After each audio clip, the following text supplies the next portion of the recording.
Zen stories have been a cornerstone of Eastern philosophy for centuries, offering timeless wisdom and subtle insights into the nature of our minds and the human condition. Though they often appear deceptively simple, their layered meanings invite the reader or listener to enter a state of contemplation. They don't aim to deliver straightforward answers, but rather stir something deeper within us, a shift in perception, a nudge toward presence, or a sudden moment of clarity. These stories, handed down through generations of monks and seekers, have the power to transport us beyond the clutter of modern life into a state of profound stillness and inner peace. In their simplicity lies a profound teaching that the gateway to understanding is not through grasping, but through letting go. In today's fast-paced and hyper-connected world, stress and anxiety have become constant companions for many of us. We're continually surrounded by digital noise, from the never-ending scroll of social media to the relentless stream of emails, messages, and breaking news alerts. It can feel like we're living in a whirlwind, where our attention is pulled in 100 directions at once, leaving little room for stillness or reflection. This overstimulation doesn't just exhaust the mind, it numbs the soul. We may feel perpetually behind, caught in a race that never ends, and no matter how much we accomplish, true rest feels just out of reach. Amid this chaos, the idea of mental relaxation seems almost unattainable.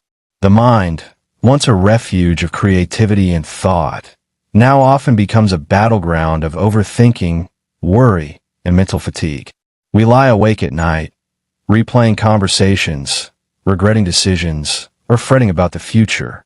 The body may be still, but the mind runs in circles. It's no wonder that more people are seeking paths that offer them peace, stillness, and an anchor in the present. Zen teachings, with their direct and often poetic nature, offer exactly that, a mirror to see the nature of our suffering and a quiet invitation to return to the now. Let us return to the gentle parable of the two hands. A student, hungry for wisdom, approached his master with a question that is as old as time. "Master, how can I achieve a state of calm and focus?" His master, without elaborate philosophy, replied, "When you eat, eat. When you sleep, sleep." The student, likely expecting a more complex teaching, was left puzzled. The simplicity of the master's words concealed a deeper truth that could only be understood through experience, not intellect. He continued to seek, unaware that the answer had already been given. This story is not merely about eating or sleeping. It is about total presence in whatever we do. It teaches that calm is not something we chase, but something we return to.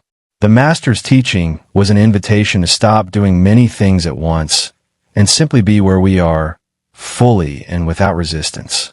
Yet, the student's struggle mirrors our own. We live in a world that glorifies multitasking and hurrying. We eat while watching TV, check our phones during conversations, and daydream during work meetings. We are almost never truly where we are. This is the root of our discontent. The monk's next advice, "Observe your hands," might seem strange, but it points us toward the practice of mindfulness. Our hands are always with us, involved in everything we do, from mundane tasks to acts of creativity and love. To bring awareness to the hands is to ground ourselves in the present moment. It means feeling the texture of a cup as we drink tea, noticing the movement of the brush as we write or paint, or simply being aware of the contact between our palms and knees as we sit. The student, following this simple instruction, began to notice the gentle unfolding of presence in his daily life. As the student focused more on his hands, his thoughts began to settle. The monkey mind that had once swung from branch to branch of thought found rest in the simplicity of sensation. This was not forced concentration, but rather a gentle returning to the present. He realized that the monk's advice was not a riddle, but a doorway, an open invitation to stop escaping into thoughts and begin inhabiting his own life. Slowly, a sense of tranquility began to arise from within, not imposed from the outside, but uncovered like a gem buried beneath layers of dirt. The story teaches us that peace is always available when we stop trying to manufacture it and instead allow ourselves to be here, now. To eat when we eat and sleep when we sleep means to honor each moment with our full attention. When we do this, even the smallest acts become sacred. Washing dishes, walking in the garden, or listening to the rain tapping against the window, all of it becomes an opportunity to reconnect with life as it is, free from judgment or resistance. In Zen, this is often referred to as no mind or beginner's mind, a state where we drop our habitual patterns of thinking and return to life with curiosity and openness. It's not about having an empty mind, but a mind free of clutter, a mind that doesn't jump ahead or linger in the past. In this state, everything becomes vivid, alive, and interconnected. And from this awareness springs a natural calm, a deep-rooted peace that doesn't depend on external conditions. The second story deepens this understanding through the power of letting go. A senior monk and his younger companion were once traveling and came upon a young woman unable to cross a muddy stream. The older monk, without hesitation, lifted her and carried her across, setting her down gently on the other side. The two monks continued on in silence. Hours later, the younger monk finally burst out. "Why did you carry that woman? We monks are not supposed to touch women." The older monk replied, "I set her down hours ago. Why are you still carrying her?" This story reveals the burden we carry through our minds, not our bodies. The younger monk, though physically unburdened, was mentally chained to judgment and attachment. His inability to let go of the moment was the true weight he bore. We often do the same. We carry resentment, guilt, anger, and regret long after the moment has passed. Our minds replay events, clinging to what was, and in doing so, we rob ourselves of peace. Letting go doesn't mean forgetting or suppressing. It means choosing not to carry what no longer serves us. It means accepting that some things have ended, some words have been spoken, and some paths have diverged. We cannot undo the past, but we can stop reliving it. Each time we put down what we no longer need, we free space within ourselves for peace, joy, and new beginnings. The third story brings us into the heart of mindfulness in daily life. A layperson once asked a Zen master, "What is your practice?" The master replied, "I chop wood, and I carry water." The man was confused and asked again, "But what do you do once you've attained enlightenment?" The master smiled, "I chop wood, and I carry water." This teaching, while humorous, is deeply profound.